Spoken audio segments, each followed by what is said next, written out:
Doge, thank you for coming on our podcast. My pleasure, lads. My pleasure. So, you throw parties and festivals for a living.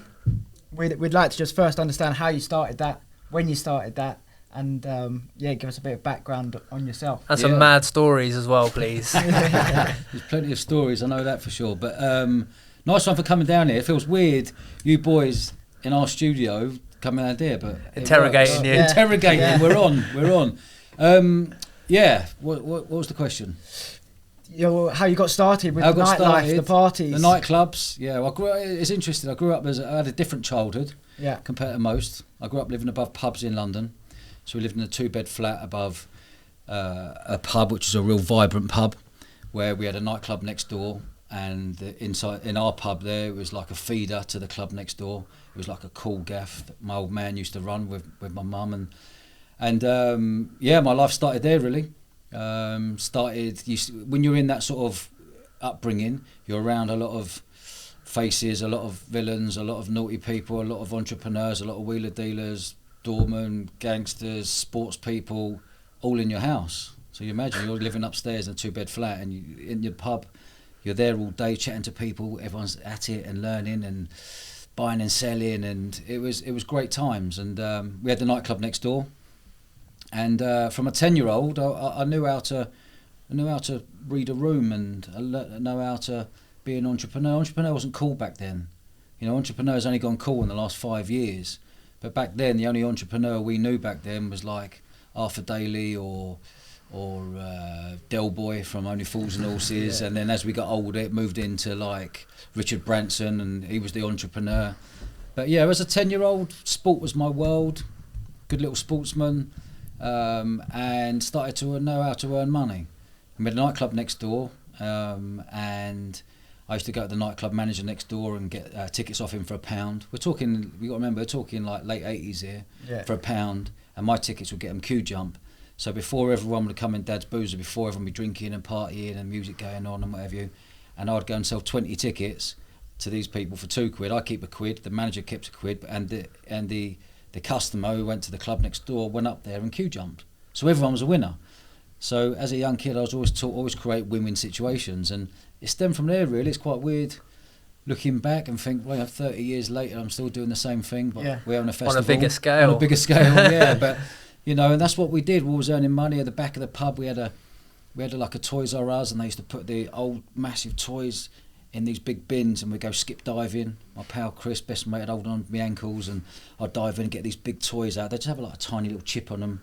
And at the back, I'd create a table at the back of the pub, and all this walk-by trade would go past. Have my bum bag, and I'd be selling the toys, and then doing the nightclub thing on the Saturday nights and earning money, £20. So if you're earning £20 on a Saturday night as a 10-year-old, that's a lot of money. It's a lot of sweets. It's a lot of money. Yeah. It was big money for a 10-year-old. It was all done in half an hour. Were you encouraged to do that by your mum and dad, or did you just naturally just want to get involved? No, my mum, they know how to earn £1 note, both of them. They were in the pub game, and my old man was from East London and my mum was from Manchester.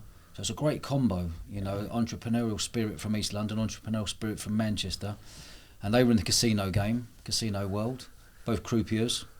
Mum was a Playboy bunny. She was the one who'd get the drinks for the Arabs back then and get massive tips, £500 tips and what have you. And so, good-looking woman. And they left the casino world and went into the pub world.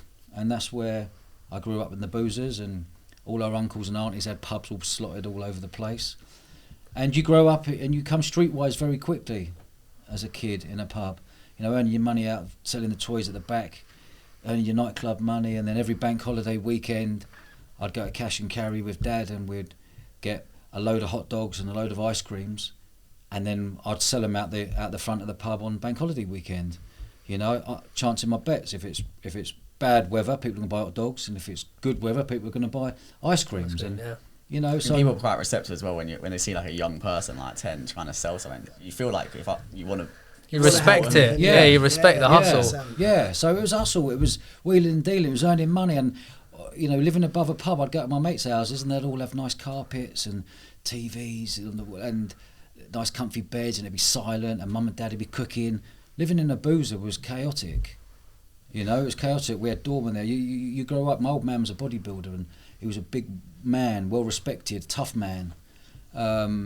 And growing up, seeing your old man slinging people out and having tear-ups and stuff, I just thought this was the Sight norm. to see, yeah. It's only when you go to your mates' houses and you're there and you're there all having dinner together and it's all lovey-dovey. It's like No one's getting kicked out. yeah, no one's getting. It's like, wow, that's No noise. that's Yeah. nice and calm. I quite enjoy that. But I also love this chaos as well, where there's fruit machines and you're pouring pints and you're running around and you're the manager's son. So there was a lot of respect there. And we had a dad was the first one to bring bouncers on the doors. Remember bouncers, like the security guards now, but back then they were just bouncers. Like the bigger roidhead you had a bomber jacket on, and they would stand on your door and protect your door from people coming in and police raids and So yeah, it was mad times. How did it feel as a kid when you went to your friend's house and you saw, I guess, what's classed as normality? Did you want that, or did you find peace where you were in the pub with the nightlife? Peace. That's a Peace in lovely the question. chaos, That is yeah. because I loved the chaos, the madness, seeing things seeing things that kids should never see, handling things 10-year-olds and 11-year-olds shouldn't be handling, with doormen giving you stuff and seeing them earning money. But when I used to go to friends' houses, I found this peace because it was chaotic. So imagine another thing. Imagine being in a 2-bed flat. The energy coming into the pub, the energy goes up into the 2-bed flat. So I was up every night at 11 o'clock, 12 o'clock, every night of the week. I wasn't going to bed. I wasn't normal. It wasn't like get to bed at 7 o'clock. You're going to school tomorrow morning. It was like up 11 o'clock. routine. There was no routine. It was freedom. Do what you want. Do you have people coming in and out of the flat as well? No, not in and out of the flat. But we had 2 Alsatians and a Doberman. We had a cockatoo. You know the birds that speak? Parrot. Oh, Parrot, cockatoo. It's called Bubbles. We're all West Ham fans. And that was saying, I'm forever blowing bubbles. I'm forever blowing bubbles. That's all it would squawk out. And then we had a pet monkey called Mitzi. And Not like a chimpanzee or no, it was a squirrel monkey. So it was like marmoset monkey. Yeah, thing. but still All in the flat. Yeah. So do you imagine the madness? My old man should have been, having a big farm or something, but he loved his animals, but he was running a boozer and earning money, good money there, and doing what he was doing. So was you going to school? Did you go secondary school?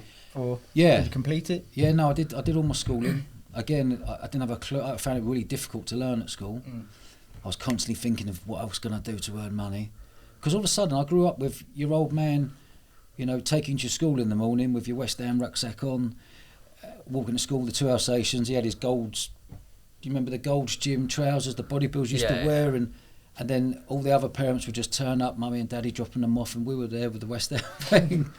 And it was great. And I had a very, very different upbringing, but I loved it. And it makes you who you are today, So when you're going to bed on that Saturday night, so for example, my bedroom was there was one wall and then a nightclub. So imagine every Wednesday, Thursday, Friday, Saturday, banging music, DJ there, come on Eileen. So why are you trying to kid? Was you in bed like? No, you're waking up like, Party, I've heard this hundreds of times, this track. But then I know this. people would leave the nightclub, they would come out the nightclub, they'll either be screaming and singing and dancing or fighting or whatever, and that would set off the 2 Alsatians of Doberman barking. Shit, yeah. That'd wake you up. That would set off the cockatoo and the budgie regards in the flat squawking. That would set off the monkey. That would set off the monkey Mitzi. It was just madness. It was full on. Being around that at such a young age, like, you could have gone a different way, right? Did it ever nearly go the wrong way? It never went the wrong way. No, I stayed on the straight and narrow. But being an entrepreneur is a very fine line of being an entrepreneur, or going into the military, or getting into crime. There's a very fine line, because as you're an entrepreneur, you're curious. You ask questions, you meet people, people like you. You can hold a room, you chat, you understand, you look after people, you create win-wins. There is a very fine line, and luckily I stayed on the straight and narrow. And have you got siblings?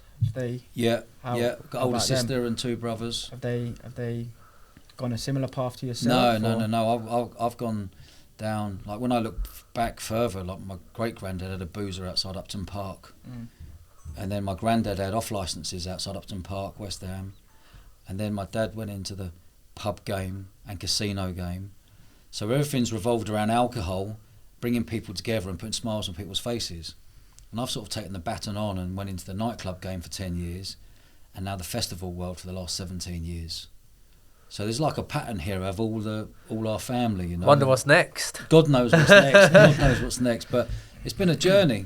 It's been a real exciting journey. When you were that young and you were earning like reasonable amount of money at that age, of great money at that age, what were you doing with your money? Saving it, for stashing it.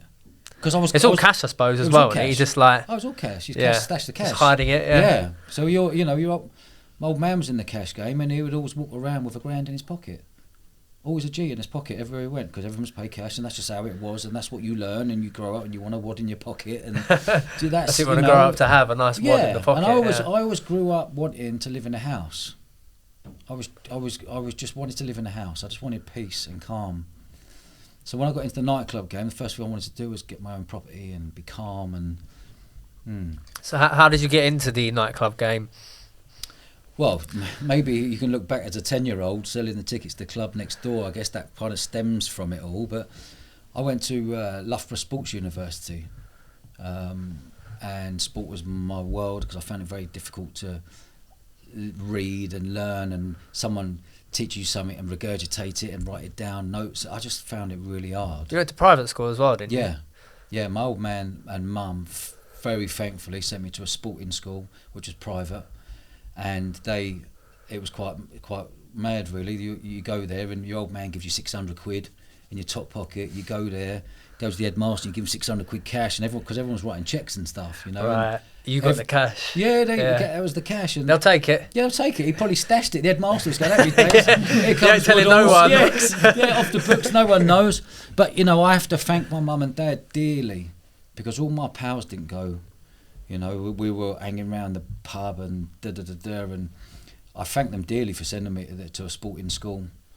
Sorry to cut you off. Yeah. I was just going to ask, was that like a culture shock for you growing up in the East End, going to a private school? How did you fit in? Did you find it hard to make friends? Or no, not at all. No, making friends and that was easy, but it was a shock. Yeah. It was a shock being a publican's son. We're all then going to private school where there was accountants' parents and lawyers' parents and dentists' parents and you know what I mean? But one's wheeling and dealing now. I bet you was probably one of the only wheeler and dealer. I was thinking, I'm in school 400. How can I earn money off everyone? Those guys have got money and all. Yeah, they got loads of dough. I was like, I'd get a piece of that. Yeah. My mum always said to me, make sure you always earn £1 a man. As a kid, she always said that, £1 a man, and that stuck with me for life. I've got stories about the £1 a man thing as I get older, but. Yeah, when you're at school, you're thinking, what? I was doing the. Remember the old Panini stickers? Yeah. I wouldn't do the Panini stickers. I would write off to Panini to get the silver badge crests that no one could get. Okay, yeah. You weren't just swapping players for players. I was getting the silver crest because I was writing off to them to get the silver crest. Did you get it? Liverpool and Man United and West Ham and Chelsea and yes, because you'd get good money for them. And yeah, you've got the customers there. They all got the money. They want the best of the best. Exactly. Like you've got a great customer line being at private school. Absolutely. And that moved on then to the people doing people's haircuts for £3. But you give them grade ones, but the tram line an extra £1. Whatever they wanted, but they weren't allowed to. They weren't allowed to say they got it done from me. Don't tell anyone. Yeah, don't tell no one. It's £3. I had them queuing up. It was like 4 or 5 kids queuing up. They got the name Dodgy Haircut. Dodgy Haircuts. .com. It was about Was that like a wing with the haircut thing, or did you have some like barbering? No, nothing. I was just thinking, how do I earn money off these? Like they need haircuts. I'm gonna create a win-win. They can only get grade 2 at school. I'd give them grade 1 with the little tram lines, whatever they wanted, or an undercut or whatever they. Yeah, it's just another way of earning money as a young lad, and then. That sort of went on as I got older. The money got bigger, at school, and I got introduced to sort of like Timberland was big back then, and we had doorman, and we could get anything we wanted from the doorman. It was like being living in a pub, you can order whatever you want, and the next day it'll be there. Yeah. So then all of a sudden we're getting these load of Timberland jumpers, and all the kids wanted Timberland jumpers for £30, and I was getting them at tenors. And you're doing that's great margin. Maybe thinking 600 quid to sell on the weekend. It was like then the numbers went to a whole new level, and then the Ralphs come in and Lacoste come in, and that's what we did, and it didn't feel like you were doing anything wrong, because this was the 90s. The life experience there was like way more than other people that you're around because they had no idea. Because being in a pub, like even just young, seeing what you see, let alone every day. Yeah, even adults won't remember. Even adults today will go, "Wow, did you see? It was what it is what it was." Did you ever see anything growing up in those environments that was like a crazy eye opener to you? Something that might have been like a pivotal moment. Loads. Give us an example. a pivotal moment, I guess, is knowing that you're protected, knowing that the doorman loved you. You're the manager's son. The doorman would take you out to clubs. They would all finish grafting. You know, there's 3 big nightclubs where we were. You'd go to those clubs. You'd never queue anywhere as a 10-year-old, 12-year-old, 13-year-old. They'd take you and then drop you back home at 3, 4 in the morning. It was just, you couldn't write it, you know. It was, that's just the way it was. But my old man and mum knew that you're protected. You were out with 8 faces, you know. You like dancing, drinking? No, you're young. You're just sitting there in the VIP with them and stuff like that. They're doing whatever they're doing. You must have been just watching, right? Wow, People I was watching everything. Yeah. But you grow up. You're watching everything.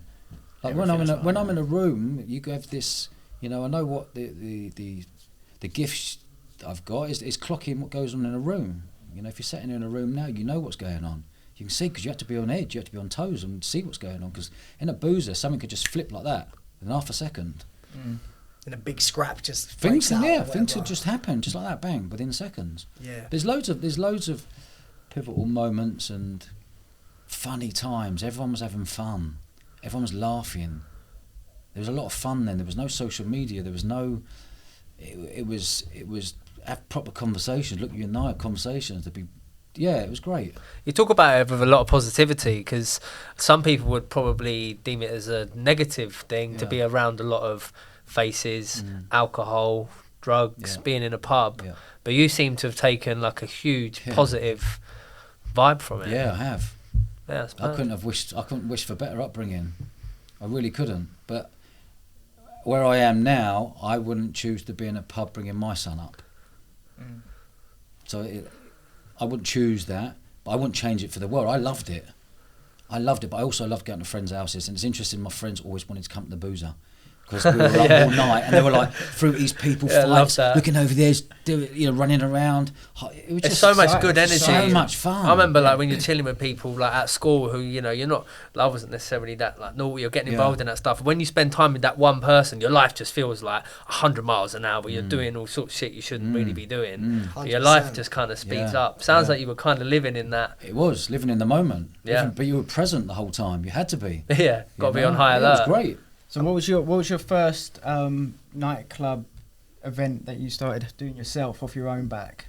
First one was in my second year at university. So basically, at the age of 17, I was getting all the Timberland jumpers, selling to all the school kids, earning money, great money. And then I then learned how to drive. So then I had a shop.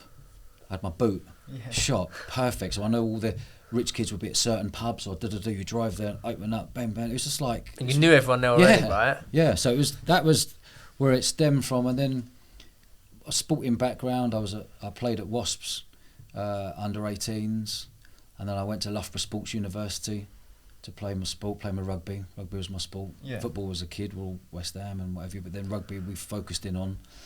And then obviously Loughborough's a big sporting and rugby university. So that was great. But again, going back to my mum, pound a man, I went from 400 kids to 600 kids the next one, and all of a sudden I got 12,000 students on campus. I was like, fuck, this is strange. Pound a man, how do I earn a pound a man? Right. Yeah, so went to the local nightclub.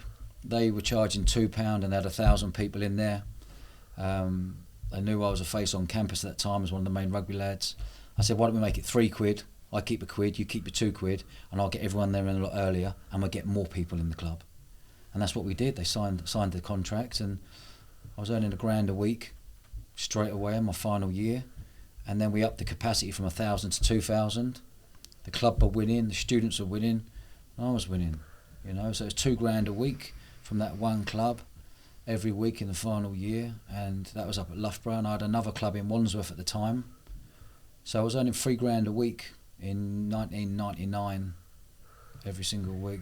How much is that worth now? That's probably like, what would you say, 10 grand a week? I couldn't tell. I wouldn't know, but probably decent, 10 more, maybe a little bit more. Maybe. What could that buy you back then? You could probably. Mate, I felt a multi-millionaire. You do? Did you? Yeah, of course, because it was all cash. Because there was no such thing as card, there was no such thing as cheque, there was no such thing as tap and go. It was you got more people in the club, you earned more money. We put on great entertainment, put on great DJs. We had put on a load of girls going around giving out shots in sort of hot pants and boob tubes, and we'd do back then before influencers became a thing. We'd be Back then it was like the Big Brother show on TV. They come out, they become celebrities. You get them in your club. You promote that you got them at your club that night, and you get more people through the doors. Still did have Love Island. Yeah, well, that's how it was. You probably started it all, no? You stemmed it from there. You know, the influencer thing. Yeah. You know, so it was great. So I did that in my final year, and then when I finished, I was thinking, well, I ain't going to go and get a job. I've never had a job and don't want a job. Yeah. But how can don't we need a job? Yeah, and this was in year 2000 where the .com boom came about. So we're like, right, I need to create a brand. What am I going to create? Let's create a brand with a .com on it. Everyone's like, what's a website? It's like, you put information on it, apparently. That's what it was like. Someone told me. Apparently, you put information on it, you can promote through it. I was like, happy days, this is going to help promoting. So we created a brand called popyacherry.com. Yeah, I love that. Which is a perfect student brand. And what we did, do you know Pasha? Yeah. The 2 cherries. I took the cherries Yeah. and we gently tweaked it a tiny amount and created popyacherry.com. So we'd have these big inflatables all around the club. We'd dress the whole club in drapes, red drapes, and pop your cherry. We did it at a whole new level, you know. And that stemmed from going to Ibiza when I was 17. Going there, all the big mega clubs, your Coup, your Amnesias, your Pashas, and going, oh my God. You know, I got a taste of the nightclub and world. there's no one doing it back in the UK. No one was doing it back in the UK because I identified that these mega clubs in year 2000 what had 2,000 capacity or 2,500 capacity or 1,500 capacity were closed midweek. So I'd go to the club owner and say, you got 2,000 capacity, you're closed midweek, how's about you give me the club for free, you take the bar money and I'll take the door money, and we charge £3 a man. So £3 a man on 2,000 people minus 150 quid DJ, 200 quid on girls, probably 500 quid all in. We'd take the door money, they'd take the bar money. You sign a contract for a year, bam. And we scaled that business up to 12 nightclubs every week. And you was just doing it in the week? In the rather week. than the weekend. So we'd have, for example, 3 on a Monday, 3 on a Tuesday, 3 on a Wednesday and 3 on a Thursday. In Manchester, Birmingham, Leicester, 2 or 3 in London, Guildford, Reading, Brighton, Kent. Assume you personally wasn't. You can't be there all of them. Yeah. So you'd have your family members take the money on the door. Look after the head doorman, so he's on the clicker. Head doorman normally on 50, 60 quid a night. You give him 50 quid bonus, so keep an eye on the clicker for me. Yeah, make sure it's You've got correct. your family on the tills, so no one's half-inching anything. And that's how we built the business. And I'd build teams of people in every city to do all the promoting. So I send up 100,000 flyers to each city, 1,000 A2 posters or A1 posters all on board, so they can go and cable time all on the lampposts everywhere in a major city. And everyone knew on a Wednesday night, pop your cherries on that night. And how much money was that business doing in its prime? it was doing a lot. Yeah, it was doing a lot. And Were you, in those instances, was it like strictly business? Did you just have like a lot of fun partying as well? I was having fun. I was in my 20s with my best mate Chris. We grew up as a 4-year-old. He's a Chelsea fan, West Ham fan. I love that. We grew up as a yeah. 4-year-old. We went straight in and set up this business together, you know. And he's a diamond, and we're best mates all the way through till now, you know. That's really good. Yeah. And were you like, so when you were partying, right? Yeah. How did you find managing all the businesses if you were like going out having a lot of fun? Did it suffer, or did you kind of just, where was the balance? Got energy at that age as well. Energy though, at that innit? age. I was hungry to earn money. This was in the year 2000. For 10 years, I was just hungry to earn money. I wanted to buy my own home. And after year 1 of business, I went and bought my first home. Yeah, it was good. And I was in nightclubs 6 days a week. So I'd be in nightclubs Monday, Tuesday, Wednesday, Thursday. And back then, me and Chris, we used to buy combat trousers. So combats have more pockets. So you can, you know, when you finish the night, you stash in everything, all the different pockets, and you had a rucksack on your back. So it was a danger game as well. Walking around with cash just literally it was strapped to you. dangerous because it's not hard to clock a promoter leaving the club at 3 o'clock when everyone's left, trying to jump in your car and you're in Manchester or Birmingham or Leicester or Coventry or whatever it may be. Did you have anything like that happen to you? No, luckily, yeah, we were. Probably because you're quite well known as well, though, It right? helped. And people probably know It helped having a not to do it. Yeah, that helped, but it still doesn't matter if someone's coming Some out of a people club don't even with know, do they? 3, 4, 5, 6 grand cash. You're an easy target, and then you're going back to hotels, sleep in hotels with it. Do you keep the money in the hotel in a rucksack, or do you keep it in your boot of your car? waking up the next day, driving to another city because you've got another club to do, and then meeting people because they're dropping money off to you because they were at other clubs on a Monday to bring the money back down to London on a Thursday. You know, you need an accounts department. It was full on. But again, we didn't know any different. This was like, oh my God, we've got to keep doing this faster and faster. More clubs, more money, more people, and we were putting smiles on tens and tens of thousands of people's faces every single week across the country. And also the club owners were happy because they're normally closed midweek. We're saying you can open, and they were taking 15, 20 grand on the bar. Everyone was What happened winning. to that? What happened to that business? Did you carry on the nightclubs? No, that was I finished that after 10 years. But with that, going back to your question, with that, you're upsetting people as well. Because if your club's open, it's got 2,000 people in that club in Birmingham, and that club 500 metres away is closed, I'm going to that club to open that club to take all those people from that club into that club.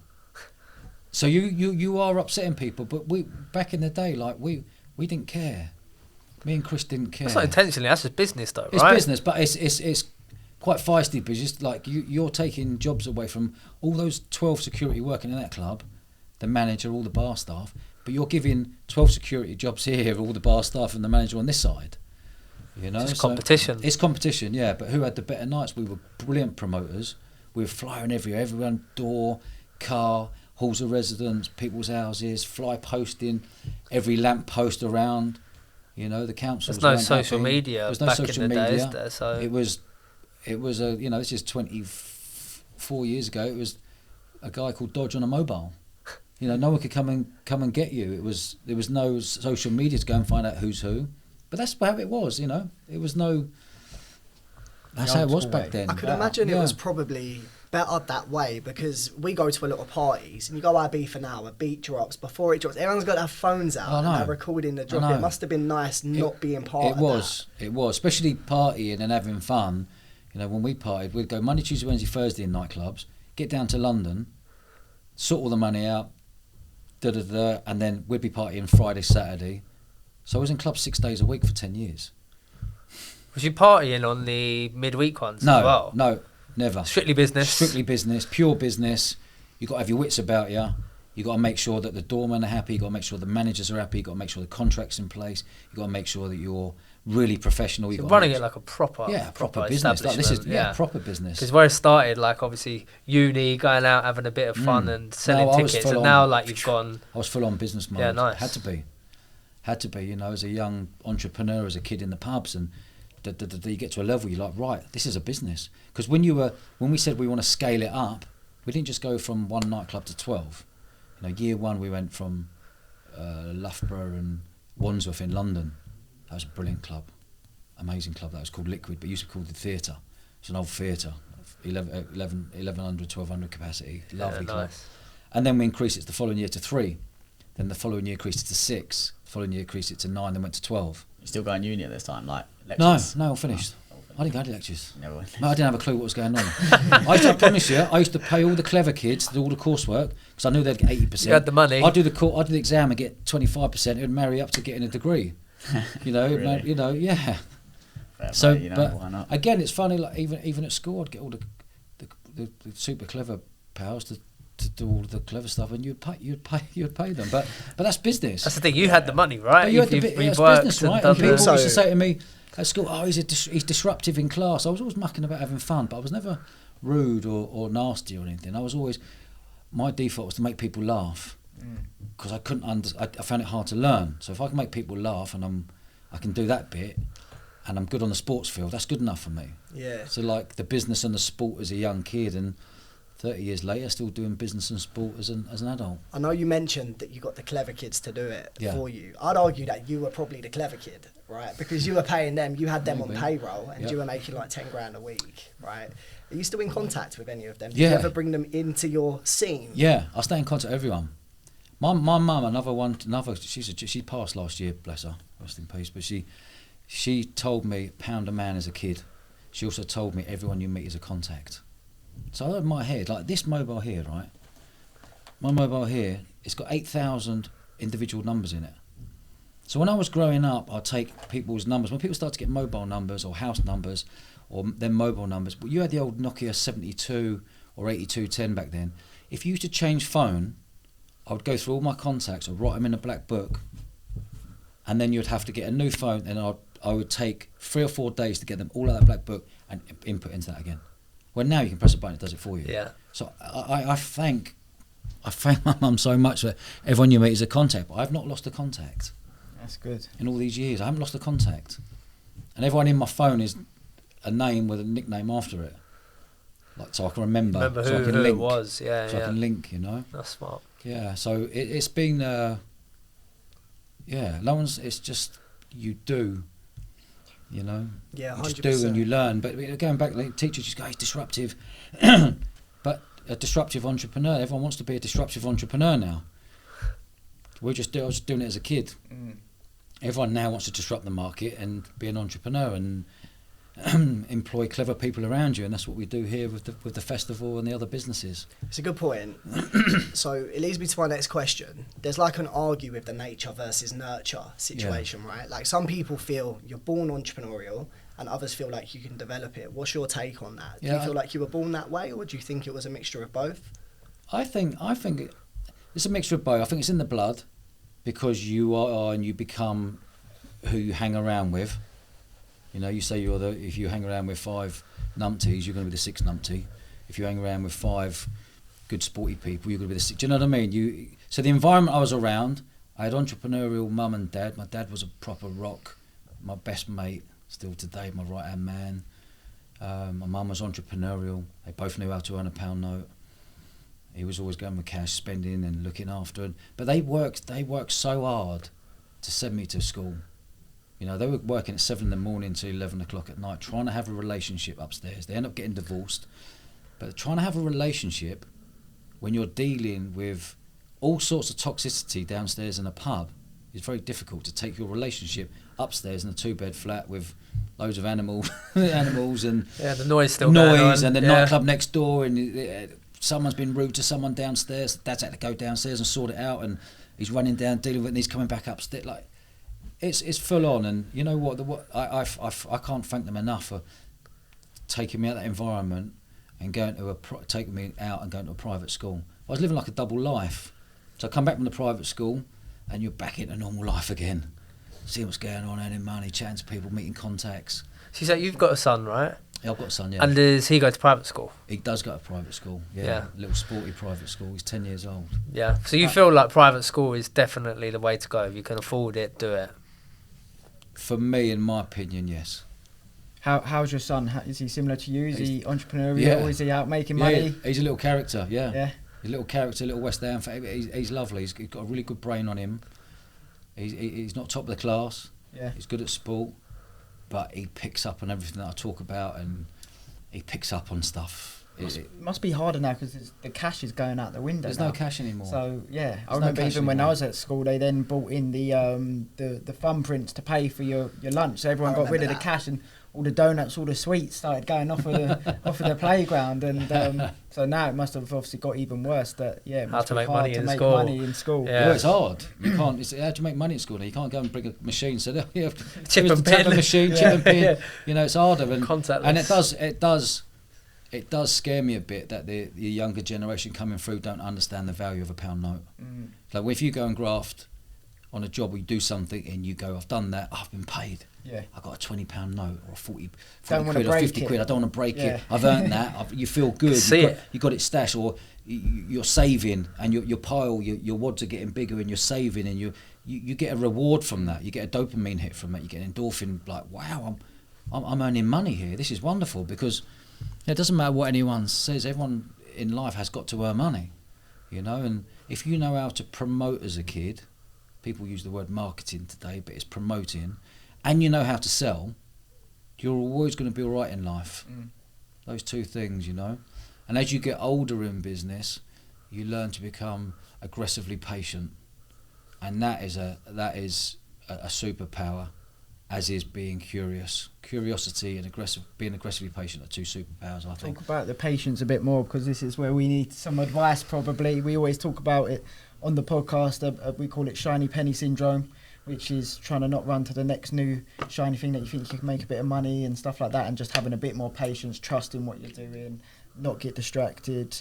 Talk to us, give us some advice there on the patient side of things. Well, it's different, really. I think the journey that I've been on with the nightclubs, I ended up throwing 1,500 parties in nightclubs in 40 different cities over a 10-year period.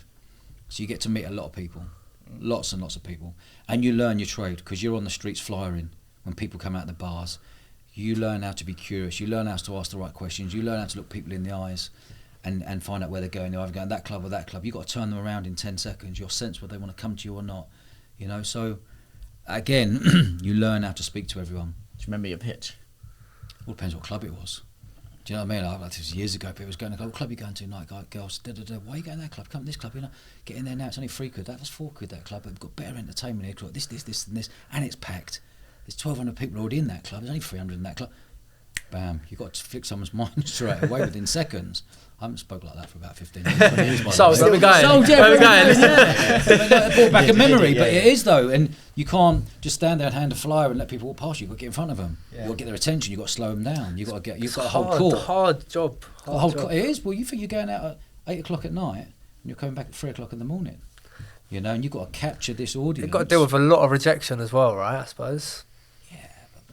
One here and that. Yeah, of course. Yeah, that's sales. Yeah, you going to that club? Wicked. Yeah. All right, I'll see you next week. I'll lay you money. If they went that club, I'll lay you money. I've got you next week, and you make a joke of it, and they remember you on the street. But you're trying to pass this down for, I'd have teams of 20 people in each city. You're trying to pass your skill set down to the teams of people, and I always have people on a cut. So every member on your team's on a cut of the door. You get them grafting. Get them incentivised, and if you don't have people incentivised, they will just switch off. They go, I'm getting my back then maybe £5 an hour to fly. But actually, if they could earn instead of £30 a night, they could double bubble that, or they could earn £100. They're going to work harder for you. 100%. But back then it was just the mobile, checking in on all the clubs, checking in with the head doorman, the clickers matching the money, and making sure it's run smoothly, and making sure you're bringing everything back from all the clubs that week back down to London. Once you bought the house, right? Because you're clearly a very driven entrepreneur who's done very well. What was driving you from that point? Because I know that was your initial goal. What was next for you? What you were trying to achieve? So I bought my first place in Brixton. I couldn't afford Clapham. We're renting in Clapham. I couldn't afford it at Clapham, so I went to Brixton. What year did you buy the house? Year 2000. Still have it now? No. It was a nice stepping stone. I had that for a couple of years. Next to Brixton Prison, and Brixton back then was tough and rough. It's not like gentrified now. It was, crack dealers outside the house, hookers everywhere. It was a tough, rough place back then. But I loved the buzz. But the difference of locking your door and going in and going, but then you come out, you're on edge again. Again, I wouldn't change that for the world. I actually bought in Brixton because all the clubs were closed at 6 a.m. All the West End clubs were closed at 2 a.m. So in our 20s, we're like, we know we can carry on down in Brixton. Yeah. But what was the question? You threw it in. Yeah, so after you bought the house, what was the driver for you to keep Still pushing? I was in my 20s. It was my first year of grafting. I also threw a party in year 2000. We hired Ministry of Sound as well. Forgot about that one. Great venue. Especially imagine 2000. That was like the creme de la creme of clubs worldwide. Was it? Magazines, CDs, radio stations. Everything was about Ministry. Ministry's massive. I know. It's still huge now. Yeah. It's just come from Ministry. Mega. But that was another tick box we wanted to get under our belt. We threw a party there. It was good. They were good times. But yeah, in my 20s, it was when I look back it was all about how much money can we earn, because I related money to a better lifestyle. I related money to holidays or a nice car or a nice home and nice food, and I've never been into fast cars and watches. It's not my thing. Yeah, I respect that. It's materialism at the end of the day. There's always something better. That's just hasn't been my bag. I've always wanted to see how much we can earn to build a better life that is helped to where we are today, that my son can have a better life, and myself and my wife can have a better life, my family around me can have a better life. It's all about holidays and experiences and good food and good people and good manners. I was brought up with good manners from my old man, and respect. There's a lot of respect that's not around these days. But yeah, good values, Dad. He was an honest. He's an honest, strong Londoner with really good values, and I like to pass them down to my son. When did you move out of London? And was there a reason for that? Like, did you want to get away from the buzz eventually? Or? Yeah, I wanted to get out of London. You know, I left London when I was 28, and I moved down to Bournemouth, down here, to get out of that London party lifestyle, nightclub world, 6 days a week in clubs, 4 days grafting, 2 days partying in clubs. And it was time I met my now wife, fell madly in love. You know, we're totally opposites. She's good looking, but she's from Wales, from the countryside. All of a sudden she's going out of a club promoter. It's all new to her. I'm going out with someone who wants to go for nice walks around hills and go into a country pub and a bike trip, which is like, this is all new for me. She's like, what are we doing this afternoon? She's going, we're going for a walk. I'm like, where are we walking to? That was the London mentality. Do you know what I mean? Like, where are we walking to? Like, we're going to, where are we walking to? She said, no, we're going for a walk. I said, I didn't get it in my 20s, but I certainly get it now. As you get older, you get a bit more mature and you understand those things. But she went to Loughborough Sports University. She was an international athlete, and she's I wouldn't be where I am today without her. And I know that's just like a saying, but I genuinely wouldn't be where I am today. She's softened and brought all this love into the life and whatever. Yeah, it's nice, really, really nice. So she worked for JP Morgan in the city. She hated it. She did 1 day a week down here in Bournemouth. She said, why don't we move to Bournemouth? I was like, I'm in. Where is it? I knew it was on the coast somewhere. I was like, I'm in. I want to get out of London. I went from Brixton. You knew it was your time, I knew it was my time. My time was ready. From the Brixton place, and then moved to Chelsea Harbour. Moved in my other pal Sam, and then moved down to Bournemouth. Chelsea Harbour was a level up from Brixton. It was. It was. I knew my levels were getting better as the money was getting better. It's the premium. Right London's there. quite a taboo subject at the moment. Like, I've always had a bit of a love-hate relationship with the city. I mean, you just see the crime rates like going through the roof. How have you seen it change, and what's your relationship with London now, being a Londoner? Yeah, I love London. I think it's the best city in the world. But I've seen it change hugely, massive amounts, and I think Great Britain isn't what it used to be, but I think London is a dangerous place. Lovely places, but you know, people stabbing each other up for a Rolex, killing people for a Rolex. Where's that come from? You know, you go to America, and I chat to American people who come on the podcast, they're shooting each other up, and they think the British and English are absolute nutters, that they're all stabbing each other up. It's just like, really? Yeah, it's bonkers, you know, and I find that the culture in London is fading out. All the nightclubs are closing down. So many, All the boozers aren't doing well. Yeah, all the nightlife's gone. gone. All the nightlife's gone. Yeah, pretty much. You know, we used to spend from the age of 15 probably to 28, 15 to 28, you would plan your weekend where you're going. Mixed Mag, we're going to Gardening Club, we're going to East London, we're going to go to North London, we're going to go down there, we're going to go to whatever club it may be. You would plan your week around going to that club, you know, because the DJs are playing, and it goes till 4 o'clock or it goes to 6 o'clock, and everyone's having a right laugh, and you're back to all your mates' houses, and it was a great camaraderie, it was a great community you'd all bring together. And I loved it, absolutely loved it. But I've seen London change very quickly, and I'm seeing it change not just yearly, I'm seeing it change monthly. I'm seeing things change big time. And I've noticed a lot of my lot now are moving out. You're going to your Kent, going to Essex, Suburbs. going down to Bournemouth. And then what happens, then you move to the suburbs, and then people are going, I want to go to the countryside now. Yeah, you know what I mean? You're because that crime are happening in the suburbs that it never used to happen in. And it's a shame, isn't it? Because London is a beautiful city. Brilliant. I've had some amazing times in London. But, like, when do you think it started to change, and why? And, like, is there even a solution to get the city back to where it was? Man, we're going to go into a deep one here if I get into this one. But I can't see how it's going to come back. What are people doing now for a party? You know, the drugs in the UK is rife worldwide. But the UK and London and all the cities and all the suburbs, it's rife everywhere you go. People can sugarcoat it, but it's rife. Cocaine's rife. All these different drugs that are coming out, spice and this and that, and you know, and as people are earning less and less, and there's less opportunities, people need to go to drugs to earn money. And when you earn money, there comes crime, when there comes violence, and then it becomes this whole spiral, and you know, comes homelessness, and that's what we're seeing over the last few years, especially with the pandemic hit. Now I think, but now in 2024 we're feeling the effects of those few years now. Definitely. Big time. And I've said last year, 2023, to friends of mine, I think 2024 will be the hardest year for people in business. Because you're taking cash out of the system as well. So if you're a hairdresser, barbers, a florist, salon, a barber, a Kebab restaurant, shop. a bar, a club, taxi driver, it doesn't matter what anyone says, if they're taking cash and they're getting rainy day money. That cash is gone now. There's no rainy day money, and their business won't work just off that. And now the government are saying corporation tax of your profit used to be 19%, they're now wanting 26%, so they're 25%, so they're taking another 6% out of your profit. People are going to really suffer. I think there's got to come a time though when people stand up, because if you get rid of cash, again, taboo subject, but you get rid of freedom. Like, everything's traceable down to the penny now. And if they really want to, and I say they, the government or the higher powers, they could just turn off your stuff, and then you're stuck. You can't even put petrol in your car. Do you think they're going to get rid of cash? Cash is gone. It's already gone. Cash is gone, man. I remember seeing cash going out, and everywhere I go, I still take cash on me, because I'll make sure when I go and buy something, they're not a G. No, it's not a G. It's hard to spend, but I still want to make sure that sandwich shop gets cash. Because I know that's a family business. That coffee shop, the hairdresser, the cabbie.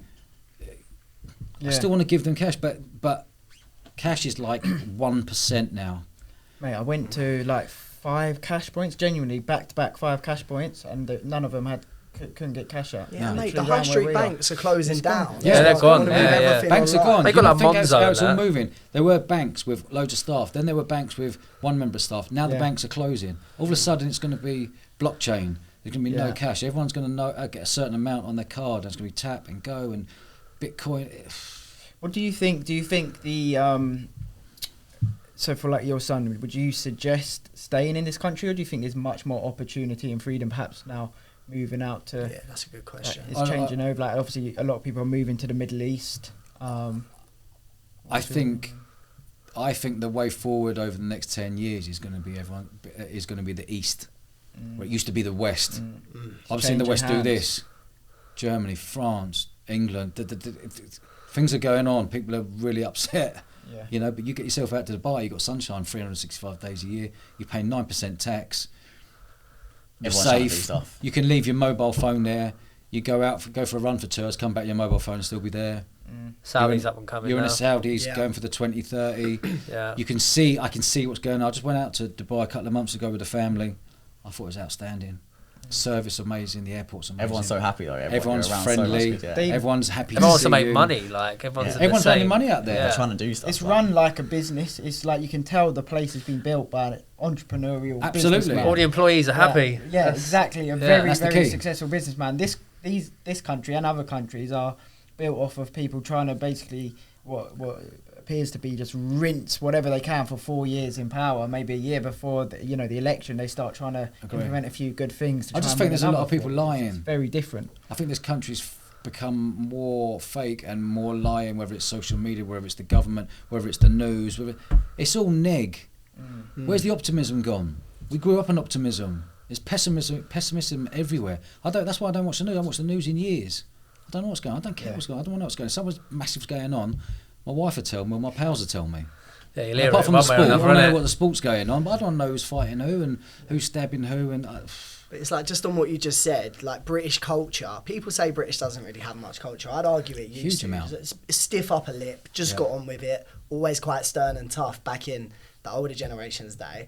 But now it's hard to even tell someone your opinion without getting offended, getting cancelled, whatever else. So it's like hard, I don't really know where the middle ground is. I don't think there is a middle ground. I think everyone's scared to speak up.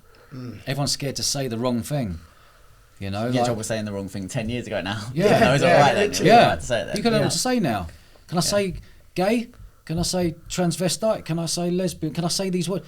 You don't know what to say. That's the first thing. Who makes the fucking rules? No, exactly. It's who's made them up? It's madness. But I think there's kids now who are identifying as cats. Yeah, and you've got to be okay with it as well. Are you joking me? You're telling me your son is identifying as a cat with cat's ears and a tail, that he goes meow to the teacher And the teacher goes, yeah, you can go for it, go at the back there. Litter box. And you get litter box, and you got your milk tray where you're licking milk. Are you joking me? Just got to sell him the milk tray, sell him Yeah, the litter. quid for the milk, mate. I got your little ears as well. Quid, yes, what it be? Just call it a pound to go. Pound a man. Pound to go, Pound mate. a cat. I see a meme the other day, and it said something like, I can't choose my bedtime, but I can choose my gender. Yeah. Wild. It's actually, although you hear it, sometimes I doubt whether it's true. But my girlfriend's cousin, we was with them, they're at secondary school, and I don't know if they're private school. It's a sort of well-to-do school, anyway, in sort of like Tunbridge Wells or something. And I think she said something like 20%, she reckons, of the year. It's an all-girls school. Yeah. 20% of the year is non-binary. Yeah. That's what she reckons the numbers. 1 in 5. Yeah. Which and it's not. They're not, are they? It's made up. Or girls saying I want to be a boy. confused. Or boys saying I want to be a girl at the age of 6. And hold on. Where have you learnt that? Number one, and why are your parents allowed? In my opinion, I'd find that. It's very difficult. If my boy come back and said I want to be a cat, like, yeah. We laugh, but it's happening. It's happening. That's the bad thing. Yeah, it's crazy world we live in. Yeah. But it comes down to that social media, it comes down to TikTok and all these things that people are seeing. So if kids are constantly seeing stuff, they're thinking, well, that's fine, and that's the norm, innit? I can be a wolf or a donkey or whatever. And the algorithm will show you what you're looking into. Yeah, because the algorithm's hooking everyone in. Well, that's the conspiracy theory. Is not to go down a rabbit hole there, but the conspiracy theory is China as attack. Apparently, if you go on TikTok in China stuff, it's all maths, educational, and apparently they're behind kicking the algorithm to the kids here for fuck up the Americans, fuck up the Western world. Next generation, a long-term plan that you're getting with the TikTok. Yeah. They now, and if that is their they're plan, clueless. that is absolute genius. What they've done is if that is the truth, they've just fucked up the next generation. So the next generation of the British are walking around being clueless, while the Chinese are on the call with numbers, figures, and they're loading up. Wow. If they come to invade the country, what's the next generation going to do? We're in trouble, lads. Absolutely trouble. We are in trouble. So you timed it very well, sort of getting out of London, getting out of the game that you was in. So where did you transition all your entrepreneurial energy? What you're doing now? What businesses have you got going on? 2008. When I moved down here, 2005. I had a couple of years off, just enjoying this new world of Bournemouth and lovely beaches, and didn't know anyone, which I loved. Because when you're uptown, it's Dodge, East London, everyone knows. We come to a club, this club, you got a table, which was great fun as well. But come down, it was like, I'm brave, it's lovely down here. That's what it felt like. And then I was, if you've got an entrepreneurial mind, you're constantly looking at the next thing. What can I do for the next thing? I need to find the next thing that I want to do and hold on to it for many years. And I come up with the idea of creating a sport and music festival. So there was many music festivals around the country back then, 2008, probably about 15. Not compared to like 300 today, actual proper festivals. You had your Reading Festival, you had Glastonbury, you had Leeds, you had V Festival in Essex, and a couple of others. Maybe I think you had Festival. They're big ones as well, though. Yeah, right? they're massive. They were your mega music festivals. They're still are some mega. of them. They're mega. Yeah. Like Glastonbury's 200,000, Reading is 70,000, 95, whatever it's big numbers. Yeah. And obviously from my sporting background and all the contacts I'd made, my pals at this time, like when I was at Loughborough, I ended up playing at Leicester Tigers as well. Forgot to say that rugby was the thing. Played at Leicester Tigers, and my pal at Leicester Tigers was like top European champs. Then all my pals went on to play for England and captain England. So I had all these amazing contacts as well. So I was like, why don't I create a sport and music festival? And 17 years later, we've built a business that started off as just an idea, sitting on a beach with my pal Finchy, to 30,000 people today, 400 teams competing, and 100 DJs and bands and music and TV crews and celebrities and all in a field. So, but back then in 2008, it was like, right, how can I create, instead of a music festival where I'd just be another music festival, how can we create a sport and music? And everyone was like, you're mad, Dodge, what are you doing? You're bonkers, why are you doing that? But I just had this belief that, to do something new, be the pioneer again. I was a pioneer of the student nights. No one in the UK was doing it, and we smashed that. And it's like, why don't I be the pioneer of creating a sport and music festival? And then, so we called it Bournemouth Sevens Rugby. And I was like, right, I don't want this to be a sausage fest, so let's get a load of girls in. Who can we get girls in? Netball. So we then threw netball in, and so we had the rugby and the netball. We had back then we'd put an advert in a magazine, and then people would enter their team and send a cheque, and the cheque would come through our post box. I was like, we got a cheque, 120 quid. The whole team, this is amazing. Next day, 4 cheques. Next day, 7 cheques. We're like, we're onto something here. This is amazing. I haven't got a clue about running a tournament, but I wanted the music festival as well. I know to throw a party. You hired 67 acres of land, put up a big beer marquee, a VIP. We had like 20 tables of 10. I had some celebrities hosting, England stars hosting that. And goes back to the influencers. Back then, I would use the England celebrities as my influencers. They would be coming down and be the face of it. Like they were your pals already. Though, right? They were my pals already. And coming down for a party anyway. Exactly that. But we did that in the nightclub game. I'd have England's superstars in the nightclub signing shirts, and people would have autographs. And so we kind of did the same thing, but in a field. But when you're throwing the transition from a nightclub to festival is very difficult. I didn't have a clue going from a nightclub. You go to a nightclub, I can get you a queue of 1,000 people queuing up. I can get you a queue of 100 VIPs, and you're taking all the door. But the club's producing the alcohol, the DJ box, the doorman, the lighting, the sound, the toilets. When you go in a field, I was thinking I'm just going to promote. I was thinking, oh shit, I've got to pay for marquees, flooring, sound, toilets, Wi-Fi, toilets, bog roll, staff, security, police, dealing with the council, dealing with licensing. It was too much. It was way too much to do with one person. And I said to my wife, I was like, "You got to give up your job. I can't do all this. Got to leave JP Morgan. You got to leave JP Morgan." She wanted to though, because she was crying every night, like 3 nights a week, going to JP Morgan. She hated it. She wanted it now. I was like, "You got to come and I can't. I've taken on too much here."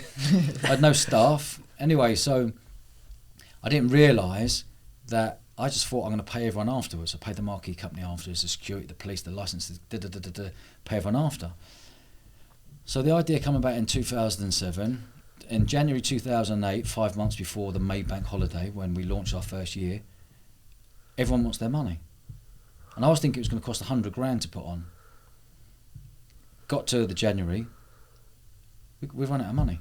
2008, the world crisis come down, the financial crisis come down. No banks, no nothing, and we got to the stage where I was like, we either walk away from the 100 G's, or we go for it. And sitting down with your wife, having a conversation saying, we've got to remortgage the house, or we'll walk away from this money, was a really difficult conversation, So she fully backed me, a lot of tears from Fleur, poor thing, but she fully backed me, and she's like, if you think you can do it, I was like, we're in, I'm in. I had no two ways about it. I'm in, we're going to do this. But I didn't know how much you were going to take on the door. You don't know how much, because you were taking all the bars as well. In the nightclub, they take all the bar money. You don't know how much people are going to be drinking. I had no mentor. I had no do it like this, and you should get these sums. There was none of that. It was all like, wallop, see what happens. How many people were there the first one? First year, I think it was 4,000, something like that. Mainly local people, no, national teams. Yeah. So teams were coming in from. I thought I was going to get 24 teams. We ended up with 96 teams. Oh, yeah. All these things were coming through. We're working at the garage on the side of the house, trying to make it all work. I was trying to juggle sponsorship, and I didn't have a clue about sponsorship. I was trying to juggle people and teams and DJs, and it was all too much. How did it run? Did it actually run well? It run well. To be fair, must have done. Yeah, profitable. The next year. Profitable. We made that. It cost us in the end. It cost us £300,000 to put on. Fucking hell. If no one turned up that day on the door to pay their money to the door, come drink, we'd lost the house. That's how much pressure was on the line. Wow. Yeah, in 2008. Yeah, 2008. But the property market's crashed. Everything was crashed. Everything was crashed. gone. And imagine you've got your family house on the line. I advise now other entrepreneurs when we give talks and whatever. Josh, we could go away and give talks, and I advise make sure you do calculated risks. That was not a calculated risk. Yeah. That was a proper. That's a fuck it risk. That was a serious gamble. Anyway, going back to your question, year one, we made £1,000 profit. There we are. Which sounds rubbish. £1,000 in your pocket. £1,000 in your pocket when you think you could all go that and do stress that. You went all that pressure you're going shelves through. In Tesco's Yeah, for that. exactly. Yeah, That's what I mean. But the owner of Reading Festival, Melvin Ben, came down. He's the big promoter around the UK. He owns Festival Republic. He owns a number of massive festivals. He's part of Live Nation. Really nice guy. And he come down and was like, Dodge. I said, what advice you got? He said, do not change a thing. He said it normally takes 7 years to break even for a music festival. And you've earned £1,000 by doing a sport music festival. So then I knew I was onto something again. But year 2 was even harder. Because I was thinking, oh, God, to finish that one, all the pressure, you know, all the sleepless nights, all the worry, everything, you know, losing your house, what's going to go on if we don't, what if you open the curtains on the weekend, it's tipping down with rain, and you're like, people don't want to turn up because people are paying on the door, because people didn't pay online back then. Right. So you're waiting for cash on the door. It was serious pressure. Then you have to do it again, right? We had to do it again. Then you're still in the same boat, right? In the you've got £1,000. You just nailed it. About it, but you still got to spend the money again. You just nailed it on the head, and I didn't realise that bit. I was like, oh, right, you got to go again. We've got to put the house up again. You've got to put the house up again. But I knew that £300,000, because I needed to improve the fencing, I needed more toilets, and I learnt so much. I needed more showers, I needed more DJs, I needed more marquees to grow this thing. So I needed to find another £150,000 on top of that £300,000 to put on the second year festival, because it cost £450,000. So then you need to cover that. You need to get more people through the door to cover that £450,000, and hopefully they're drinking on the bar, so you know how much you're taking on the bars. Mm. How did you track things like because you must be making money from the food in there, the bars in there, all these things. How are you tracking that? It's not like the nightclubs where you put a family member with a clicker there. No, I had all my family on it. Oh really? Yes, I'm going. Must have a big old family. Yeah, you'd have your family. I'd have my uncles, I'd have my aunties, I'd have my mum, I'd have my sisters, I'd have everyone, my brothers. We'd have everyone on it. Got you. Making sure no one's stealing. Yeah. You know, again, because a lot of money be going over. You don't want people nicking any of the money, but. You know, the revenue streams of a festival like ours, as the catering units coming in, they pay you money up front, so you know where you're at. You got the bar, you got ticket sales, you got camping. We didn't have glamping back then. You got sponsorship, and then you got upgrades on your ticket sales to VIP, say. You know, so. So was it? How many days is it over? 3 days. 3 days. Yeah. So off to the how much does it cost now to run? Oh, a couple of £1 million. Yeah. How did you do year 2? Year 2, we done, don't quote me, it's a long time. This is 2009. I think we did like 30 grand profit. Wow. Yeah. And then the average festival, 7 years to make any profit. You're 31 grand up until now. Yeah, essentially, yeah. But then you're going again. Bigger. You want more because you want better of this, you want to improve this, you want to improve this. And I was thinking, if I can keep improving this, the word's spreading now. And I'm thinking, okay, I've got rugby now, I've got 96 teams. Netball has gone to 90 teams. If I add in dodgeball, you know that movie Dodgeball, same name as you. Why don't you add in dodgeball? Oh, go on, give it a go. Add in dodgeball. All of a sudden, 60 odd teams are coming. There's another 60 grand. I was like, fuck, this is amazing. Like, we've got these inflatable outdoor arenas from China. They landed. You blow them all up, and people are playing dodgeball in this netted inflatable arena where there's no contact. You're throwing ball, you catch it, and it was it was brilliant. So that's how we progressed the festival over the years. Then you add in another sport like volleyball, then you add in hockey, then you add in all these other sports, and you trial things. Then you add in a VVIP arena, you know, for your celebrities. Then you add another VIP arena. Then you add more arenas for different genres of music, where you've got a house tent, you've got a garage tent, you've got an R&B tent. And it just kind of grows from there. Then you get more people leaving your festival with the most amazing experience, telling 30 mates when they go back to Norwich or Birmingham or Edinburgh or Cardiff, or they've flown in from Dubai or Hong Kong because they're a rugby netball team. So they're going away telling them about the festival. How's the trajectory been from then? Because you've done 17 now, right? We're coming into our 17th year this May, I don't know if this is going out, but in May. Oh, yeah. May bank holiday weekend. So has it always been upwards, or have you had a few where it's going, okay, we had a couple bad years? No, it's always, the trajectory's always done that. Have you ever lost money? But no. Yes, in the pandemic. Oh. Yeah. We had to cancel that in 2020. In fact, March this time 4 years ago, that's when Boris Johnson spoke, March the 23rd. And like I said, I never watched the news, nothing, but my wife was like, you got to come and listen to this. Boris spoke on it, and he was like, no festivals happening this summer, or in the May. And I was like, what is it? pandemic. What's a pandemic? COVID. What's COVID? I was trying to find out what it was. Chinese flu. And I was thinking, oh, you know what? Let's move it to August. So we moved it from the May bank holiday to the August bank holiday. But that's not easy. You know, you've got 30,000 people already bought their tickets. People flying in from places. People as well, have already booked their stuff. And they had about to cancel that anyway. Yeah, of course, yeah. So we moved to August and we were praying, come on, whatever this COVID thing, get it out of the way. We'll be fine in August. We got to July and went, it's not happening. How much did you lose? We lost £1 million that year. Yeah. Is that £1 million of the money that you put in, or is that £1 million of the money that you got? Yeah, it's your money. Wow. It's your money, but that's life. You've had great years. You deal with it, and in a weird way, I was quite excited by it all. In a real weird way. Why? From 2016 to 2020, I got a wonderful team of Bournemouth Sevens here, where there's 8 full-time staff.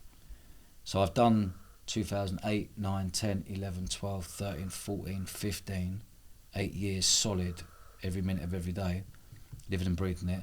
And I had a managing director in place in 2016. It was like, I had my little boy, so me and my wife and our little boy went and enjoyed ourselves for 3-4 years, just checking in on WhatsApp and make sure everything's smooth and da-da-da-da.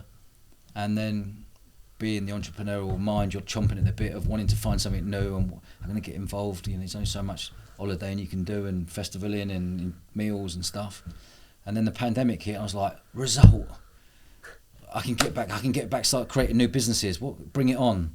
Like we did in 2008 in the last recession, bring it on the festival, you know, where most people would hide, sit on their hands and hide and whatever you. So I really enjoyed, not for all everything that went on in the world, but I really enjoyed that time. Give you like a kick up the arse, or like a new buzz again. New lease of life again. Right, they start creating again, and that's when we've created 2 new businesses to make them pandemic proof. I needed 2 businesses to be pandemic proof because the festival was postponed and moved the following year, you know.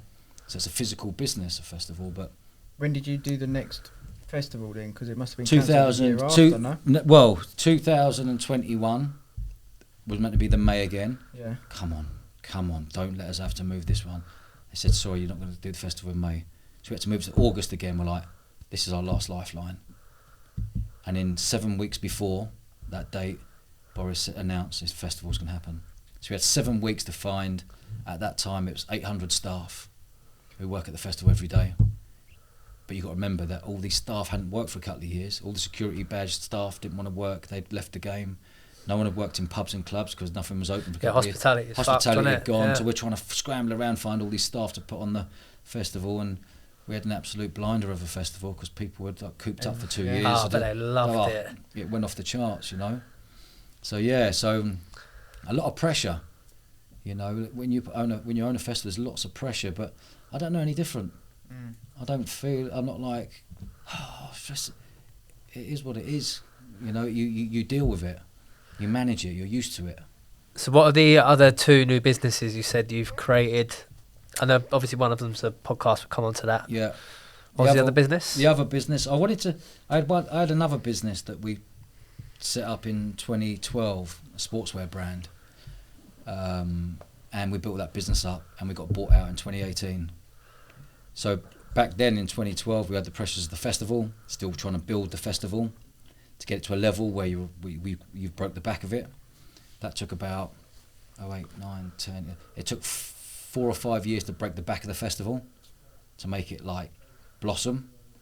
And then at that time in 2012, we risked £250,000 on doing this sportswear brand. That's a whole new story, that one. Again, saw a gap in the market that all these big companies were making. Like if you were at Bath Uni, or you were a big rugby club or a big netball club, or you were at Manchester Uni, you want 1,000 tracksuits all in your colours, hoodies, t-shirts, shorts, da-da-da-da. Now we had a festival and we could leverage the festival of all these teams come in. So if every one of those 400 teams bought kit for 2-3 grand, we know we've got an amazing business. So we leveraged that. At the same time, we also identified that you've been on Nike website, Nike ID. Yeah. I used to love designing. Yeah, I used to do that in IT. That's right. And so 2012, so like 12 years ago, I was like, Nike ID, why don't I do this for people can do that online? I had this clever mate of mine who was really geeky. I went, make us something like Nike ID, but do it for kits. So everyone could design their own kits on there, and before they would go, how much for all these kits, like the most amazing designs, they'd have to put the name, email, mobile in there, and then they would get their price. Perfect. My team would phone them up and say, right, we can design you everything you want, hook them in, bam, bam, bam, get them over the line. 3 grand, 4 grand, 5 grand a pop a team. They needed them to come to your event though, right? Yeah. That's mad. It was perfect, because then I'd go, guys, you all come in now, you've got a kit, so I'll upgrade you to VIP as well. So we leveraged, we upsell. So we leveraged it, and we identified that all our competitors were going to China to get all their stuff made because it was cheaper, but it took 12 weeks from the Chinese factories to go across the water, land in the UK, then go through customs, and then it have to be distributed to the UK. Yeah, we identified that. Why don't we find a factory somewhere else that's a lot quicker? So we looked at China, we looked at Pakistan, we looked at Turkey, we looked at India. We had all these samples coming through, and I was like, I need to find one closer. We found one in Lithuania. And Lithuania made it for us, better quality than the Chinese, but they could turn it all around, landed on people's doors in 4 weeks. Okay. And that was a massive USP for us, and that took us from there to there. What sort of numbers did that business do? It done really well, numbers-wise. A very difficult business, because there's so many moving parts. You're dealing with people ordering, you're dealing with factories, you're dealing with time zones, you're dealing with language barriers, but this factory had a British owner, and that's what I loved. Perfect. Yeah. So in 2018 I got a phone call on a Sunday night, random number come through. I was like, sometimes you go, I'm in the mood, I'll go on in. I was at Doge, yeah, who's that? Such and such. And I thought it was my best mate, Chris. I was like, shut up, mate, because he said, I've been watching Viper 10 Sportswear and we want to buy you. I thought it was one of the boys taking the piss or having a laugh. I'll leave it out. I said, drop me a message tomorrow so I can see your details, show me your website. Woke up in the morning, 7 o'clock in the morning, it was all there. I was like, this bloke's the real deal. Anyway, he made us an offer we couldn't refuse, and he bought the company. How much for? Can you disclose it? No, I can't disclose that because we had to sign something, but it was a really nice number. And it was a number that we negotiated. When he said to me, this is the offer, and I said, I'm not going to negotiate with you. If you look me in the eyes and shake my hand, I'll accept the offer, because I was really happy with it. That there's no earn out. So once we do that thing, I'm out the business. You're over, yeah. Well, nice. Most businesses would go, I need to stay on for 2-3 years to make sure. Literally what we was talking about on the way here, innit? Yeah. So you got a good deal. So we cut an amazing deal, and I was happy. How much equity did you have in that business? 100%. Oh, it was fully yours. Yeah, no, tell a lie. I gave a member of staff who became a director a percentage. Nice. Yeah, so done well. And she was brilliant. She was the creative director. Steph Essex, her name is. She now owns a company called Flyhawk Netball. She's the creme de la creme. She's fantastic. Nice. But I identified her at the age of, she was a student at Bath Uni. She come to the placement. She was so switched on and so clever. I was like, I'm going to offer you money not to go back. And she stayed with us. Perfect. Yeah. Do you regret selling that business? No. The money was there, you ran. No, not just for that. Not just for that. But I went into the business not knowing the business, didn't have a clue. Like I did with the nightclubs, like I did with the festival, like I did with the sportswear brand, didn't have a clue. Like, naivety is a superpower, by the way, in business. And no one talks about that. Superpower. Because if you're naive, you haven't got a clue what you're doing, you're working it all out, you're not going on what that person told you to do and what not told you to do. But yeah, it's not an easy business. There's easier businesses to earn money than a sportswear brand. But I'm glad I did it. Thoroughly enjoyed creating the brand. The day-to-day I wasn't involved. I had a team of 6. It was all online, so we had no salespeople on the road like our competitors. So we kept our costs down, profits higher. So we built. The main thing for me was beating the industry mould. They've done it this way for 70 years, 50 years, since the 1970s maybe. Yeah, 40, 50 years. I wanted to beat the industry mould, and we did. We made it all online. So around actually the run-ins, the day-to-day of the business or the run-ins of the business, when you're hiring staff, what approach do you take? Do you take very good people that, because I think there's an argument to say that either you're very good at training people up, or you take sort of the best that you can find, and they come and they can train people under them, and they know exactly what to do within the business, because that's somewhere for like me. Who was I speaking about? We were talking earlier. about earlier, yeah. We're both very creative, entrepreneurial, like to think, how can we do something new? How can we change something? How can we innovate? How can we market? How can we sell? All that. But then you have to deliver on whatever it is you're selling, service or product. And even to manage a team of people around the operations is just something like, for us personally, we don't really enjoy. I think you're quite the same. Luke's very good at operations, so it might be a bit different. But yeah, what approach have you taken there with hiring staff? How important it is? What advice? I love hiring. That's one of my strengths. My other strengths, I've got loads of strengths that I'm not good at. I'm good at hiring people. I love people. I love different people. I love creative people. I love young creative people who've got lots of energy and they're willing to learn and they're teachable, you know, and they've got something about them. They're entrepreneurial. Like we've got at the moment across our 3 businesses, I think we've got like 16 staff. Everyone's an entrepreneur within the business. Give them freedom. Love that. Give them freedom to make a mistake. Give them freedom to have fun. Give them freedom to be creative. You know, there's nothing better than I run my business off WhatsApp. I don't do email, never have done. I run everything off WhatsApp. So every team member's got my WhatsApp. We're all on things. They're sending designs through. Sign this off, sign this off. It's great. It's great. You give them the freedom. And, you know, hiring is something I really enjoy. And I do it very differently. I don't never read a CV in my life. Not interested. Come in for a chat. I normally get them on WhatsApp or a phone call before, get a feel and go, yeah, come in tomorrow, see how hungry you are. So the question on that, right, because I find that really interesting actually. I'm not too big on looking at my staff CVs either. One of our challenges in our business is growing a team. So we've got a team of like 18 staff now. First ever business, as you can imagine, we learn from a lot of mistakes. But in terms of finding the right people, when you give them entrepreneurial freedom, to what extent? Like, to what extent do they come in for their own hours, or are there some boundaries there? Yeah, there's some boundaries, but it's freedom. You come in at 8, you can leave at 4. You can come in at 7, leave at 3. If you got to go and see the kids and you got a date, you go off. You go and enjoy. It, you know, it's very different as well when hiring for a festival, because everyone wants to work for a festival. Yeah, it's very different when you're hiring for a podcast, because everyone wants to be a video editor and wants to be a producer and wants to have fun, meeting all these new people and getting paid to do something they love. And you know, I've always done things that I love and that I really enjoy and then what I'm good at, and I kind of just pass that on to the staff. You're in a wicked environment. You've seen what it's like out there. Yeah, it's good. Really yeah, nice good energy, environment, good energy, good people, and you can't beat that. You literally cannot beat that. If you make people happy at work, they're going to do even graft harder and enjoy it even more. And they want to take the business to another level, you know, and reward people. And a simple thing as well, just thank people.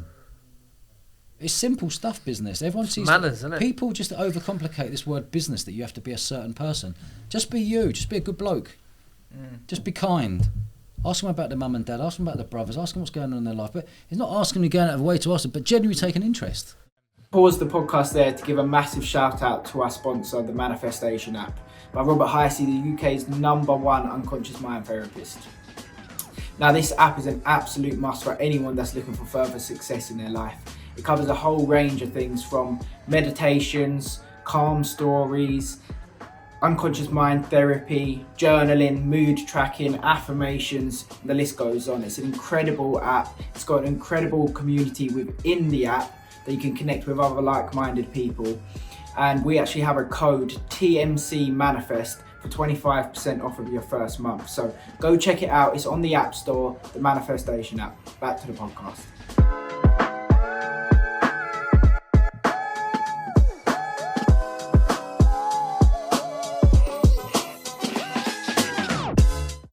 Dodge, been itching to ask you about your podcast, your latest business venture. Yeah.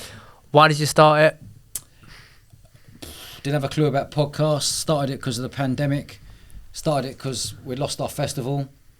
And everyone was talking about this word called podcasts. And I was like, again, bringing people together, putting smiles on people's faces, helping people in a real tough time in the pandemic. People could listen to wicked stories, and it's just stemmed from a bit of fun, really, and it's now turned into a full-on business. But I didn't set out for it to be a business. You know, it's turned into a business because it's a podcast that people like listening to and watching on YouTube, you know. You've had huge success. We see your plaque behind us. You've just hit the 100,000 subscribers on YouTube. I think you've had 100 million views I saw around that. So massive success. Well done on that. That's crazy. So yeah, some of the guests that you've had on. I guess I won't ask you who your favourite guests are because that's a hard one. But just talk to us. You get a lot of gangsters on. As what's the reason behind that? Is that did you get one on and there was success around it, or what's your reason for the gangsters? Well, it's called Eventful Lives. It was called Eventful Entrepreneur for 2 years. We've been running for 3 years now, and then this year, when our producer Josh Haynes come on board, we decided to go a different route and change the name. We've moved it to Eventful Lives. All the people we had on for the first, we've done 208 episodes today. We've got 30 in the bank we've already recorded. But all the people we've had on have either been friends or a friend of a friend, mate of a mate. No emails, all been WhatsApp. Come down to the podcast studio and let's talk about your life and just bounce and just have a wicked conversation between two people, you know. Nothing's thought out. I've got no notes. I freestyle the whole lot, and it's just natural. But the genres we've had on there is very much entrepreneurs, sports stars, criminal underworld, SAS, and then like Michael Jackson's bodyguard. On, you know, if we brought up the list, I'd go through. There's some mad conversations on there, but there's not one conversation I wouldn't choose to have. You know, I know that I would listen to this podcast if I didn't own it. You know, I know that I would want to go to Bournemouth Sevens Festival if I didn't own it. So you're building these businesses for people who are like-minded, you know. Community. Yeah, community, bringing people together, and I'm getting paid for it. They're having great fun, like my mum always said, great win-win situations. Pound a man, that pound's just gone to 100,000. Different per person, you know, like. Did you ever think you'd have this amount of success, 100,000 subscribers? Because that's massive. That's massive, yeah. Did you get spotted on the street and stuff now because of the podcast? You feel like you said that you come from London with a lot of local fame when you were in the nightclub scene. Not really local fame, maybe in the nightclub scene. Yeah, but then you've come down to Bournemouth. It's probably even worse now because you've got the podcast, I suppose. Well, the podcast, it's bonkers, really, because since we went on YouTube, we took YouTube seriously about 13 months ago. Before that, we were just on Apple and Spotify. So the last 13 months, we've gone on YouTube, taken it seriously, and people are really enjoying the content. Because we create trailer movies, like Netflix trailer movies, before each episode for our guests. We have a great community on there on YouTube. People write beautiful comments. It's just a nice community, you know. We're launching Patreon tomorrow. And Patreon could be a game changer as well.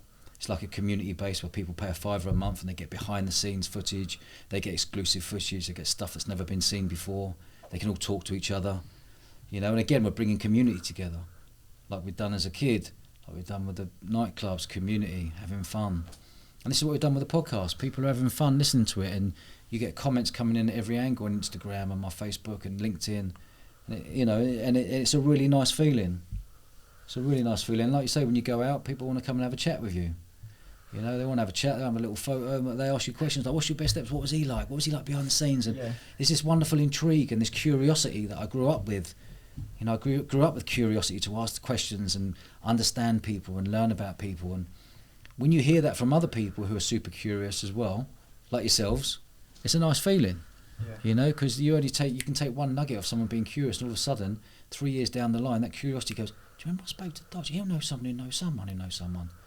And that's how business works, you know. That's how it works, and that's why I protect these numbers so much, because you have one conversation with someone, and then I'll not open up a door, and you'll mention the word, I don't know, North London. You'll mention Tottenham. I know someone from Tottenham. I know someone.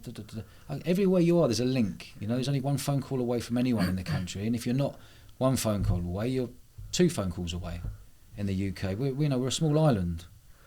Who's the most famous person in your phone book, would you say? Oh, man. Well, my 2 favourites, and if you're listening out there, I'd be gutted if I've missed you out, but my 2 favourites would be Harry Redknapp and Barry Hearn. Yeah. Yeah, because we haven't even Solid. got on. So what, the podcast you're doing, Harry Redknapp's, is it co-hosting? Yeah. His podcast. Again, that come about in the pandemic. I was only 8 episodes in on this one, and I got a phone call. Is that you, Dodge? Yeah, I'm such and such from I'm a Celebrity, Get Me Out of Here. He's the producer. Can we come and meet you? I was like, this is weird. I've only done 8 episodes of my own podcast. Did it smash straight away, your podcast? Like, you just got views and listens as soon as you released it? No, but it got good vibes. But it takes time. Business takes time. That's why I go back to the word being aggressively patient. Business takes time. But everyone wants instant gratification right now. People want that hit. People want 1 million views on TikTok and Instagram. Who cares? Instagram, TikTok, who cares? The real value, if you're doing podcasting, is in YouTube. YouTube pay you. Patreon pay you. Brand partners pay you.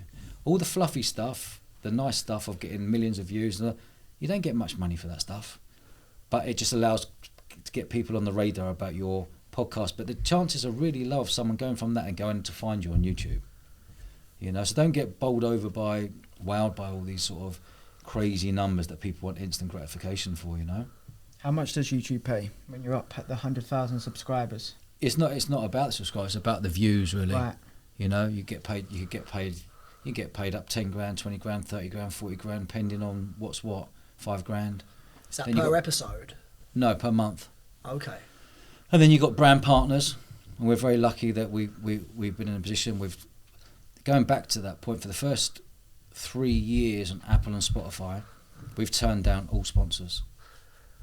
Because there's nothing worse for me when I listen to a podcast and I've got some annoying sponsor at the start of your podcast for the first 2 minutes talking about double beds or something random. Do you know what I mean? It's like, hurry up, get me to the thing. Then you have to rewind back and it just becomes a bug. Yeah. So we've made a point of not doing any sponsors whatsoever. So when you come and listen to our episode, you've got the trailer movie, the intro and the podcast. It's a great experience. You know. But for that, you're turning down money. And that's okay too, because we're aggressively patient. You've got to be patient in this game, like any business. You know, most businesses take 3 years just to break even. Most businesses take 3 years. You know, if you're an entrepreneur, you've just left a job, it's going to take you 3 years. You're going to be skint for 3 years. You're going to be broke. And after that 3 years, it may not even work. 80% of businesses don't work.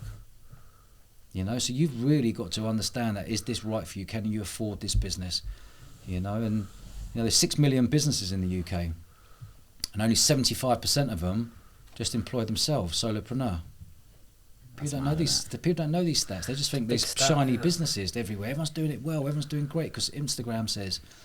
Don't always believe what the social media say, you know. But then again, you go back to entrepreneur. No entrepreneur ever wants to put their hand up and go, I'm struggling. Because you've told your brother, you told your dad, you told your granddad you're setting up this new business. You don't want to be the one going, but you've got investment off them and you've got money off them to go, it's not worked. They ask you how it is and you're like, yeah, it's amazing, I'm really happy with this. You're taking a photo of yourself or a selfie going, business is great and hashtag work-life balance. I tell you what, there's no work-life balance being an entrepreneur. No. I completely agree. No, there's no work-life balance. Like, I look back 24/7, 7 days a week, I'm constantly thinking about it. But I'm in a position where I do something I love. So it's easier. If you love something, that's it. You don't mind getting up, you don't mind working Sundays, or you've got to have a very good wife as well, or partner. If you've got a partner who doesn't believe in you, you're going to find it really hard to be successful as an entrepreneur. You have to have a solid partner who backs you and believes you. Because there's times you're having a Sunday roast and the most important phone call comes in and you're dealing with something, you're like, I've got to take it, and they understand. There's times when you're out somewhere and you're WhatsApping back because it needs a quick answer. You know, and as an entrepreneur, for us, what's worked well is speed. Ours is to do with speed. Decision, bam, done. Not board members and take 3 weeks to write an email to go, no, we decided against that. We can beat the big businesses by speed, you know, and making things happen, make shit happen. And that's what we do, and that's what entrepreneurs do, the good ones do, make things happen quickly. So how did the Harry Redknapp thing come about? You said you got a call. Harry, got a call with. He come down, met him, and he was like, "Our team have listened to your podcast. Really like your style." I had no style. I just turn up chatting. I was chatting. I wasn't talking. He was chatting and have nice conversations. And he went, "Would you like to be a co-host of a new show?" I was like, "What is it?" He went, "The Harry Redknapp Show." I was like, "You fucking mate, where do I sign?" Yes. I'm in. What? Like, it was amazing. It was surreal. Anyway, signed the contract. Next day, me, Harry, having a right laugh with Piers Morgan. Next day, me, Harry, Rod Stewart. Next day, a couple of days later, me, Harry, Frank Lampard, Ramesh Ranganathan, Jamie Redknapp, Sam Allardyce. It was just. He's it was got surreal. some connections, isn't he? It was surreal. Yeah. He's funny. He's such I mean, Harry, guy. like, yeah, he's good. You know, Harry was my hero growing up. West Ham manager. All our family are West Ham. You know, Harry lives down here up the road from me. We're really good friends. But at that time, we were kicking each other under the table again, like little kids. Like, we were interviewing the biggest interviewer in the world, Piers Moore. This is surreal. Like, what's this come about? You know, he didn't have a clue about podcast. He didn't know what a podcast is today. You know what I mean? He talk, you know, I'll go and talk, and he goes, I was at the golf club the other day, Doge. I was bigging your podcast up, and what's the point? And you say, what's the point? Oh, it's the thing you do when you talk, isn't it? You know, he's amazing. He's the nicest fella you'll ever meet. He's lovely. He'll speak to everyone. And that's a gift that he's got that can pass down to us, the next generation down, is give time for people. Like today, you know, you got me on the Instagram, time. Let's have a wicked chat. You might learn a couple of little bits from this and you could take home and go, you know what, I quite like that and that and that. You know, that's what he does. Someone will wave at him across the road and he'll walk across the road and go and have a chat. How nice is that? Best way to be. Goes a long way. And the most shrewd businessman I've ever met in my life, Harry's really shrewd. He knows how to earn a £1 note. Lots of them. Is Barry Hearn. Eddie's dad. Yeah. Owner of Matchroom Sports, chairman of Matchroom. Unbelievably shrewd businessman. How'd you get in touch with him? I've been mates with him for years, in fact. Yeah. Outside of the podcast, just business? Yeah, outside, yeah. Yeah, he took a shine. He knew I was an entrepreneur, knew in the events world, he's in the events world. He spotted me, kept an eye. We met out in Vegas. He was at a fight, I was out there at the time. We hooked up out there. I've been up to his place in Essex a few times. We was on the fight. Like, yeah, he's just lovely. Invites me to the darts. He's just a good bloke who gets it, who's done more deals than anyone I've met in my life. To go from nothing as an East End lad himself to go into worth copious amounts of millions, owning Matchroom, having AJ on the books, all these boxers, got the darts, got the snooker.